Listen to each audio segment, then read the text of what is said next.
हामी प्रत्यक्ष स्पर्श खबरको माध्यमबाट हेराउँदैछौँ। यो हो भोडा खोला। स्पर्श खबर।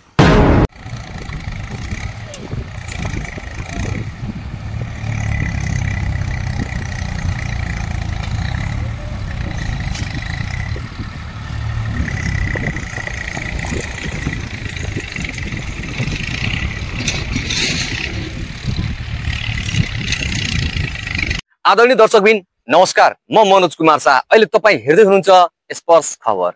पर्सा जिल्लाको भोडा खोला तथा पर्सा राष्ट्रिय निकुञ्जमा पर्ने यो भोडा खोला हो। आदरणीय दर्शकबिन यहाँ प्रत्यक्ष हेर्न सक्नुहुन्छ 10 फिट 15 फिटको डुबान उत्खनन भएको छ। तर यहाँका पर्सा जिल्लाका जिल्ला समन्वय समितिका अध्यक्ष स्वयं आउनुभयो, अनुगमन गर्नुभयो। हिजो स्पर्श खबरको समाचार सङ्कलनमा यहाँका जिल्ला समन्वय समितिका अध्यक्ष डाइरेक्ट खोलामै अनुगमन गर्न आउनुभएको छ। उहाँसँग हामी केही कुरा गर्नेछौँ। अध्यक्षजी, तपाईँले खोलामा अनुगमन गर्न आउनुभयो, के हेर्नुभयो? खोलामा अनुगमन गर्दाखेरि चाहिँ अनियमितता यिनीहरूले चाहिँ गरेकै हो।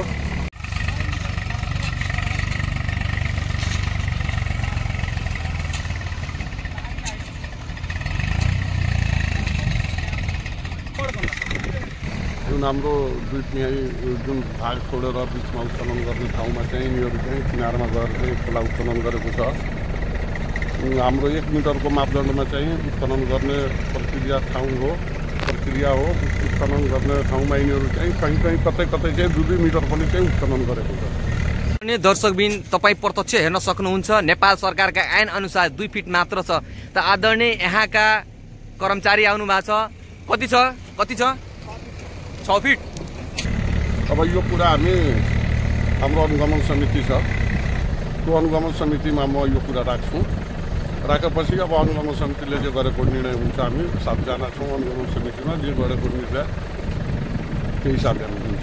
अहिले तपाईँ प्रत्यक्ष खोलामा आउनु भएको छ, अहिले तपाईँ हेरिसक्नुभएको छ, गैर कानुनी छ, गैर कानुनी उत्खनन भइरहेछ। यसमा तपाईँ कडा एक्सन के लिन सक्नुहुन्छ? अब पहिला चाहिँ एकचोटि यस्तै चाहिँ गरेको थियो। त्यो बेलामा चाहिँ हामी एकचोटि 8 दिनको लागि र एकचोटि 22 दिनको लागि चाहिँ हामी खोला बन्द गरेको हो। अब फेरि आज हामी यो हेरेर गइरहेको छौँ। हाम्रो अनुगमन समितिको बैठक चाहिँ भोलि पर्सिमा नै राखेर अब त्यहाँबाट म कडा एक्सन पनि म जान्छु खोला बन्द गर्ने हिसाबले। एक्सन लिनमा हजुरलाई 3 दिन लाग्छ? 2 दिन। आज त बिदा हो नि, अब भोलि चाहिँ पत्र काट्छु। अहिले तपाईँ जिल्ला समन्वय समितिको अध्यक्ष हुन्छ, अहिले निर्देशन गर्न सक्नुहुन्छ नि, ल यस्तो खोला भयो, ल तुरन्त कराइ गर्नुहोस् भनेर, तुरन्त खोला बन्द गर्नुहोस् भनेर तपाईँ भन्न सक्नुहुन्छ नि, किन भन्न सक्नु भएन? होइन, त्यो त पत्र काट्नै पर्छ हामीले। आज चाहिँ बिदाको दिन हो, भोलि पत्र काट्छु, भोलि नै बसाउँछु। इमर्जेन्सी मिटिङ बसाउनलाई भोलि चाहिँ बसाउनु पर्छ। आज पनि हाम्रो एउटा खोप समितिको बैठक छ। हाम्रो पहिलादेखि चाहिँ निर्णय गरेको कुरो हो कि 1 बजेदेखि बस्ने। अब 3-4 वर्ष त्यसैमा त्यही भएर आज चाहिँ जाउनु, तर भोलि म बसाउँछु। दर्शकबिन, यहाँका पुलिस प्रशासन, यहाँका अनुगमन निकाय कुन धुलोमा बसिरहेछन्, कहाँ छन्, कुन ठाउँमा सुतिरहेछन्? आदरणीय दर्शकबिन, यहाँ ठाउँ-ठाउँमा प्रहरी चौकीहरू छन्, ठाउँ-ठाउँमा ट्राफिक प्रहरी पोस्ट पनि छ, ठाउँ-ठाउँमा शस्त्र बेस क्याम्पहरू पनि छन्। आदरणीय दर्शकबिन, तर पनि उहाँको संरक्षणमा, उहाँको नेतृत्वहरूमा यो उत्खनन हुँदैछ। तर उत्खनन हुँदा कुनै निकायले कारवाही गर्दैनन्। आदरणीय दर्शकबिन,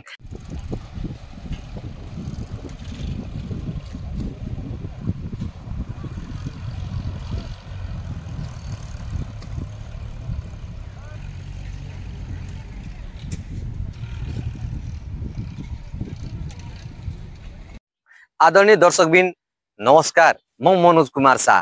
अहिले तपाईँ हेर्दै हुनुहुन्छ स्पर्श खबर। रिपोर्टिङ क्रममा पर्सा जिल्लाको विरञ्ज महानगरपालिका वडा नम्बर 32 र पर्सा राष्ट्रिय निकुञ्जको सिमानामा भोडा खोला छ। भोडा खोलामा आज हामी आइसकेका छौँ। आदरणीय दर्शकबिन, यो दृश्य हामी किन हेरिरहेको छौँ भने यो भोडा खोला हो।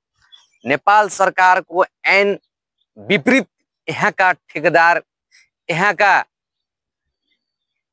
अनुगमन निकायको मिलोमतमा, उहाँको संरक्षणमा यो उत्खनन भइरहेछ।